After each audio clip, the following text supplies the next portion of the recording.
E aí, gente, já criamos nosso servidor, já introduzimos alguns conceitos de MVC, né, uma arquitetura um pouquinho melhor com a Express Generator. Agora a gente vai falar um pouco de teoria, de REST e de JSON. Vão ser dois conceitos que nós vamos precisar para utilizar de resposta do nosso servidor e também o conceito de diretrizes que a gente deve seguir. Fica até o final que você vai entender o que é REST e JSON, ou JSON.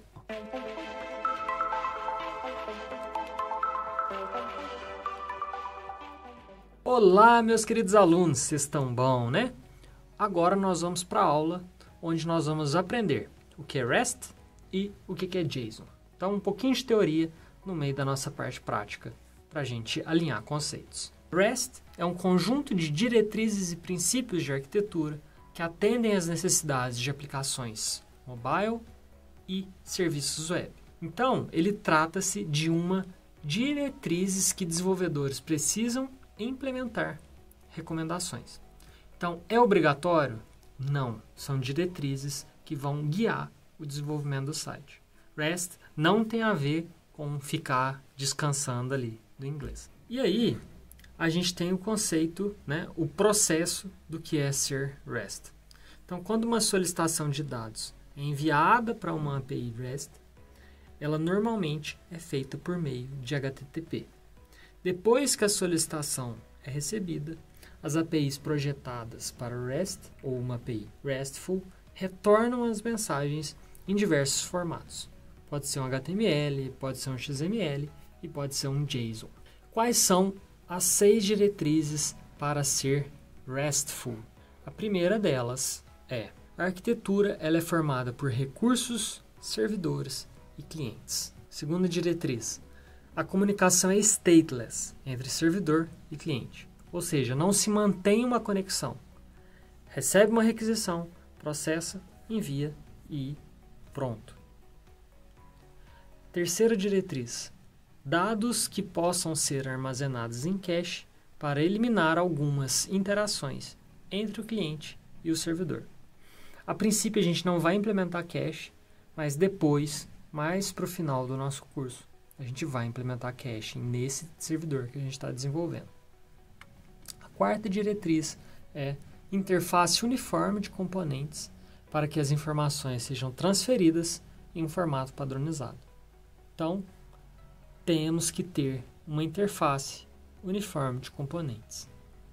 A quinta é limitação de sistema em camadas. Ou seja, vamos arquiteturar o nosso sistema em camadas para facilitar o entendimento e a manutenção desse sistema. A sexta diretriz é o código sobre demanda. Então, esses servidores, eles começam com algumas funcionalidades e depois ele vai aumentando a quantidade de features, de funções que ele atende. Então, essas são as 6 diretrizes. A transferência dos dados, elas vão acontecer por meio, os dados que são manipulados, né? Vai ser um JSON. Então, o que é isso? Ele vem de JavaScript, Object Notation. Ele é utilizado para estruturar os dados em um formato de texto e permitir a troca de dados entre aplicações de forma simples, leve e rápida. A principal diferença entre um objeto JavaScript padrão e um JSON é o fato de JSON é, na realidade, um texto. É como se fosse uma string grande que segue um determinado formato, onde a gente vai interpretar ele. Arquivos JSON são estruturados por meio de pares com nome e valor, ou uma lista ordenada de valores. Então, o que deve conter em um elemento? A chave, de um lado, e o valor. A chave ela é o identificador do conteúdo, que vai ser uma string limitadas por aspas. E o valor, ele pode ser uma string, pode ser um array, pode ser um object, pode ser um number, boolean ou null. Quais são os elementos básicos, né? Então, o JSON ele vai começar com chaves. Então, abre e fecha as chaves, que vai delimitar os objetos que estão, o objeto que ele está representando. Os colchetes, eles vão iniciar, vão indicar que tem um array ali, um vetor ali. Os 2 pontos, ele vai separar o que é chave do que é valor.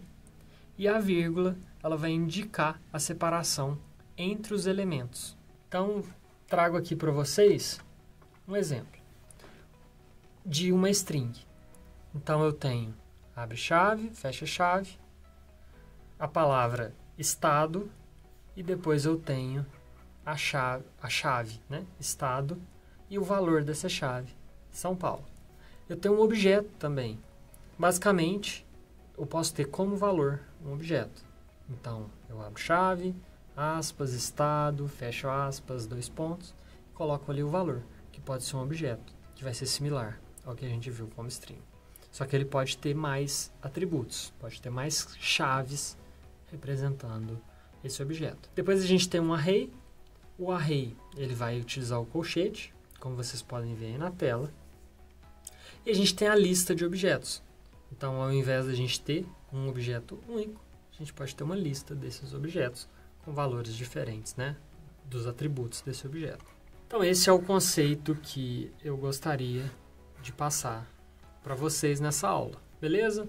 Então, mais para frente vai ficar mais claro quando a gente buscar um dado do nosso servidor, né, do nosso servidor de banco de dados, e a gente for entregar esses dados para o nosso cliente, a gente vai entregar esses dados em formato de JSON, e aí esse cliente, ali o navegador dele, ele vai dispor da melhor maneira possível para o nosso cliente, para o nosso usuário final. Beleza? Por hoje é só. Valeu por ter ficado até aqui. Se inscrever no nosso canal, curte, compartilha e comenta. Valeu!